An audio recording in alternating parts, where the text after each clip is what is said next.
The same employees that decided to ban me internally admitted that the whisper messages were not sexting. Neither I nor the Twitch user exchanged any sexual graphic messages or images. Twitch makes this decision to terminate my contract and ban me without ever interviewing me, the user, or any other third party, including the partner manager. It's f***ing unbelievable! Guy Beam, aka Dr. Disrespect, recently came back to the YouTube streaming scene. And at the start of one of his streams, he explained his side of the story regarding his Twitch ban in 2020 and all the recent allegations that have come out against him. I wanted to cover this with an edited down portion because the overall segment of him talking is over 20 minutes long. This particular part doesn't have all the information. Obviously, check out his live stream for that, which I'll link below. This covers some of the key things that he said on that live stream. That definitely paints everything in a different picture than what the major media outlets have been trying to cover. But he gets into that. So without wasting any more time, here's what the doc had to say. So glad you're back. Hey, I appreciate it, Shane. It's good to be back to a certain degree. For almost 4 years, the public demanded to hear from the doc regarding the Twitch suspension. Maybe it's time to tell my side of the story. You see, there was a lawsuit pending, and as part of that arbitration, all parties were not allowed to speak publicly about the case. I respected those rules. My lawsuit against Twitch was eventually resolved, as you all know. But even then, as part of the settlement, all parties were still prohibited from speaking publicly about the case or the settlement. However, if one side violated that confidentiality, then the other side could respond. I respected all the confidential obligations. But apparently Twitch's own disgruntled employees didn't feel the need to abide by those same obligations. Cody Connors, ex-Twitch employee, wasn't even involved. Leaks Twitch's reported reason. Years later. But why do this? What was the point? This was settled professionally. And you, knowing how black and white the internet is, you decided, you fucking rat, to leak the reported reason Twitch banned me in 2020. Well, I mean, for what? Did you not know the repercussions from spewing lies about the two-time? Did you not know the repercussions of accusing me, Cody Connors? You see, you don't know shit, and it was obvious from your tweet. You didn't have any firsthand knowledge of my dispute with Twitch. You said that I got banned from Twitch because I was sexting a minor through Whisper's messages. Do you even know what the legal definition of sexting is? I do. And yeah, I used Twitch's Whispers, but trust me, I wasn't sexting anyone. You also said the word minor, Cody. I even made sure that word was emphasized in my statement, edited, etc., just to make sure these so-called journalists would pick up on it. And boy, oh boy, did they ever, champs. When you and all these so-called journalists, Cody, fired off your tweets, did any of you consider that the Twitch user may have been over the legal age of consent at the time of the messages? You didn't. Neither did any of these journalists, and neither did Twitch at the time of the ban. You also tried to tell the world that I was trying to meet up with this user at TwitchCon, but you're wrong. Let's set the record straight. I never intended to meet this user ever. We never made plans to meet at TwitchCon or anywhere else, and in fact, we never met in person ever. Your bullshit accusations gave false courage to other former Twitch employees to make shit up as well. I suspect all of you sort of planned and coordinated this attack. These big-time publications, these journalists, these various outlets are sort of just gossip channels now. Don't you think, champs? They act like they're just gossip channels now, without any real journalism and real research happening. They report on all this based on leaks from 2 former Twitch employees,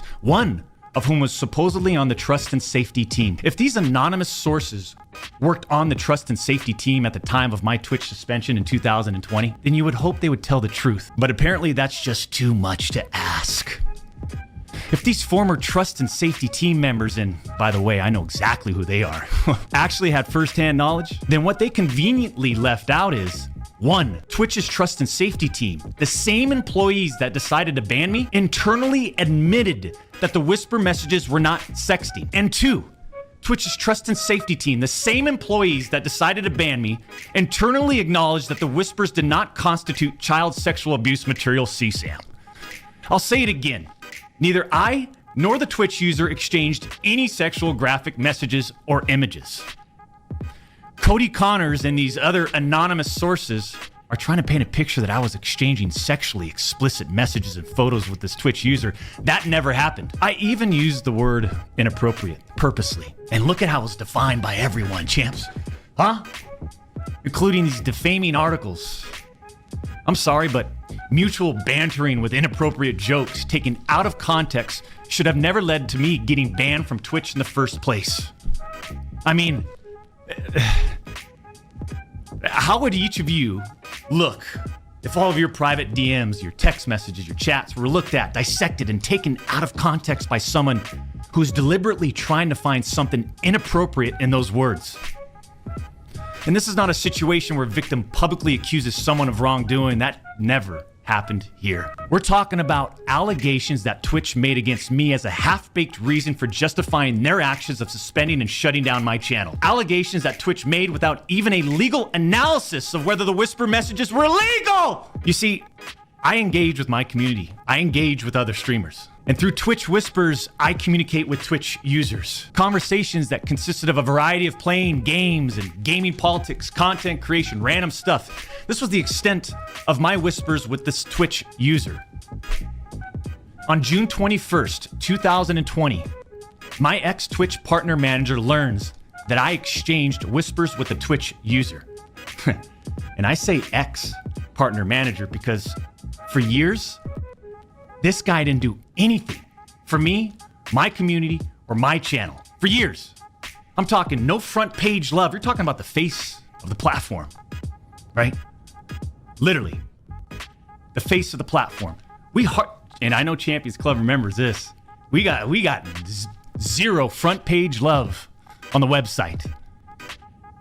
He was never on my channel. He didn't follow me on Twitter. He wouldn't even inform us about Twitch rival tournaments. We're talking about the two-time Twitch rival tournament. Oh, I'm sorry. Would you want to play in it? We got zero support from this guy. And it was just so obvious that he carried a grudge against the two-time. So after we signed with Twitch in 2019, we asked for a new partner manager. And just a few months later, that ex-Twitch partner manager is directly involved with getting me banned.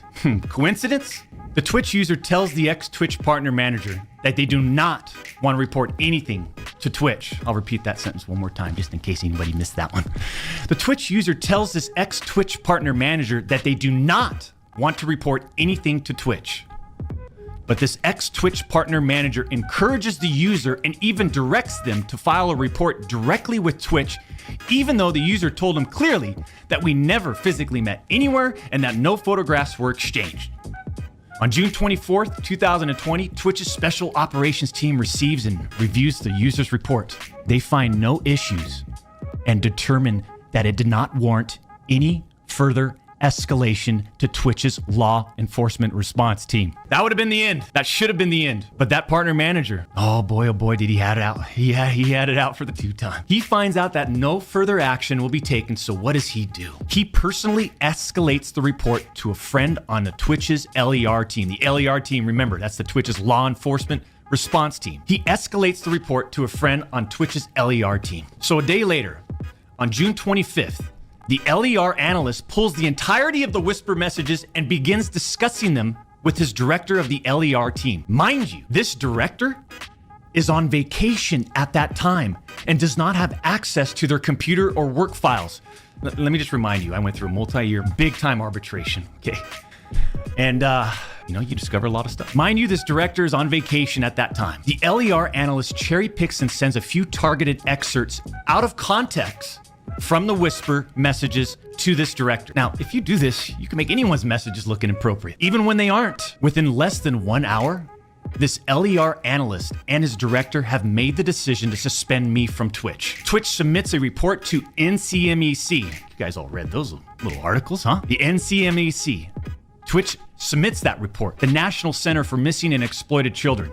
Guess what? As far as I know, and over 4 years have passed, they didn't do anything with the report. As far as I know, they didn't escalate Twitch's report to law enforcement. Mind you, the same people that made this decision admit internally that the messages did not constitute sexting. The same people that made this decision at Twitch admit internally that the messages did not warrant any child sexual abuse material charge. Twitch makes this decision to terminate my contract and ban me while admitted they did not perform any legal analysis of whether the messages exchanged were illegal in any way. Twitch makes this decision to terminate my contract and ban me while admitting that they never investigated the age of consent in the jurisdiction where the user's messages were sent and received.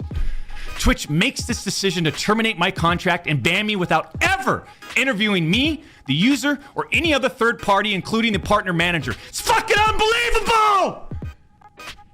The judge in the case determined that the whispers were not illegal.